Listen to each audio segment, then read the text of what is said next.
aim of this charge or command is love. Ingon lang si Timothy, si Paul, I charge you in the presence of God, who gives life to all things, and of Jesus Christ. That's why ganina nag-propose ko sa inyo ano ang priority si Jesus Christ. Because He's the only one who gives life to all things. Pamalandungin na igsuon.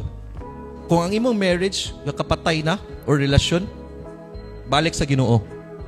Siya who gives life to all things. Kung ang imong paglaom kay nawad-an na ka or ikaw na lang isa, Jesus Christ who gives life to all things.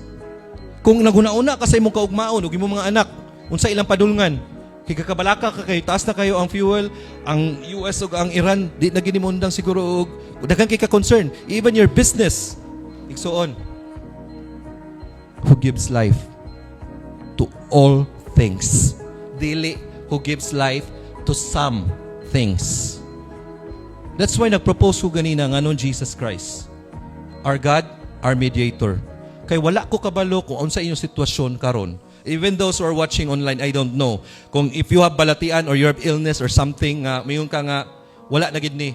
So on, I want you to ponder on 1 Timothy 6:13. In the presence of God and in the presence of Christ Jesus, who gives life to all things. And that's the reason.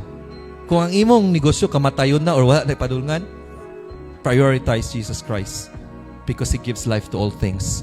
Kung ngit-ngit na kayo, kung wala nakakasabot, prioritize Jesus Christ.